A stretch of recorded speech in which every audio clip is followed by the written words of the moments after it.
welcome back to another video. That's the first bonus episode about sets of numbers. We are going to show today that 0 times something is indeed 0.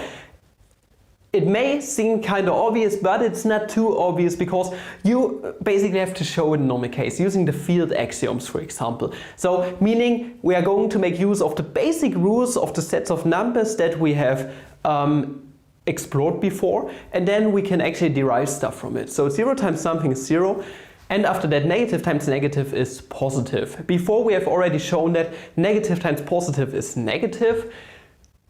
We did this for the positive and negative integers. So playlist will be down below, and yeah, also maybe there's a pic here such that you know what I'm talking about. We are going to dive right in. It's going to be interesting. We are not going to assume anything really. We are just going to make use of the rules that we have kind of used before or derived before. Okay, I wouldn't call it being derived, but I have shown it to you before, what we can do in the sets of numbers.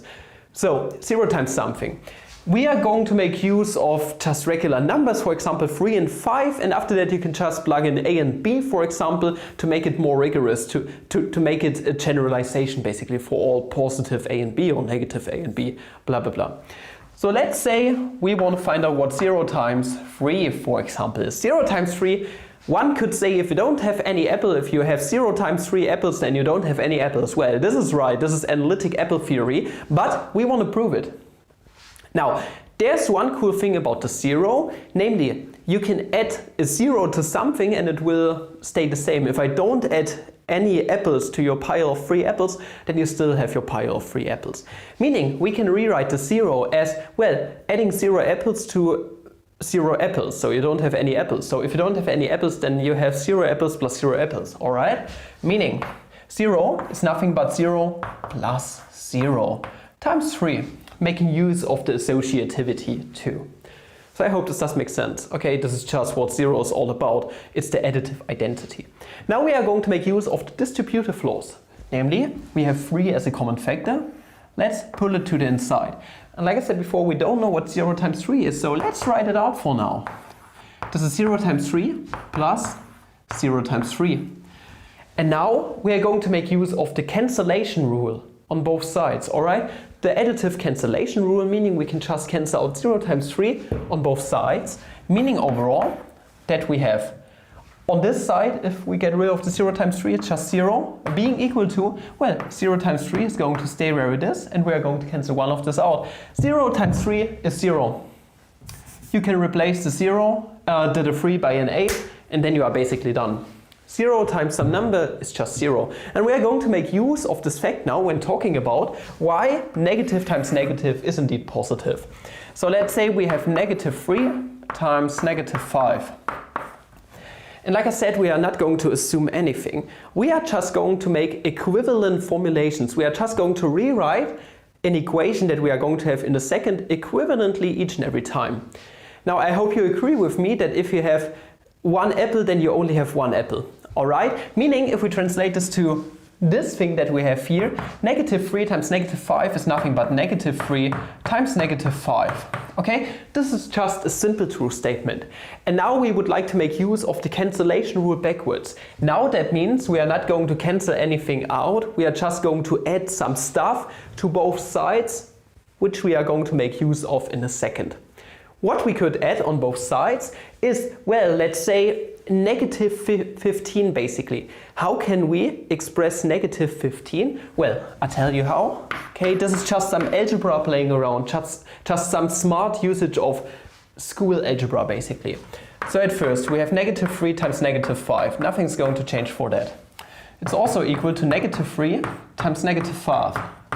Nothing's going to change that. But we are going to add stuff smartly on both sides. For example, negative 15. How can we express negative 15? Well, this is nothing but negative 3 times 5. Okay? We're going to add this on both sides by reversing, that's a hard word to say, by reversing the cancellation rule. So, we have added this on both sides, but what good is this going to do? Well, I'll tell you what. What do we have here on the right hand side? Negative 3 as a common factor. If we have common factors, why not make use of the distributive laws? okay, in n, q, r, and z.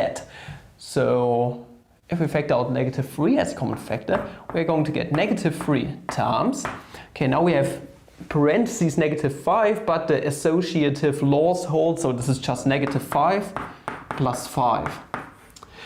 So what is negative 5 plus 5 exactly? Well, it's commutative, it's the same as positive 5 minus 5, but we can just start with a true statement yet again. 5 is equal to 5, and now let us just subtract 5 on both sides, alright? Or we are just going to make use of the cancellation rules, so that means 5 minus 5 is equal to 0, alright?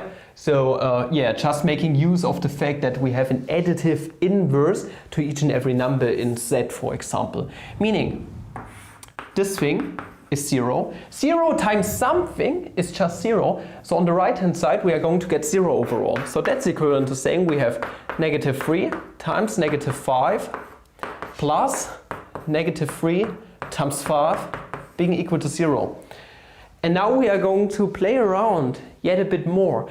We are going to reverse the cancellation rule yet again, and we are going to add 15 on both sides this time. Not negative 15, but 15 on both sides. 15 on both sides is 3 times 5. Alright, let us add this thing. Also, 0 plus anything is just going to be the anything in itself. So let us add 3 times 5 on both sides. So like I said, just some smart playing around. So this is going to give us negative 3 times negative 5.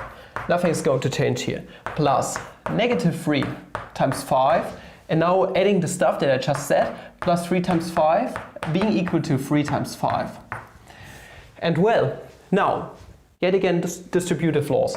So this thing here has a 5 as a common factor, giving us negative 3 plus 3 times 5. Negative 3 plus 3, by the same arguments as here, is going to be 0. 0 times something is 0. Meaning overall, 0 plus anything is just anything in itself. Meaning that negative 3 times negative 5 is going to be 3 times 5.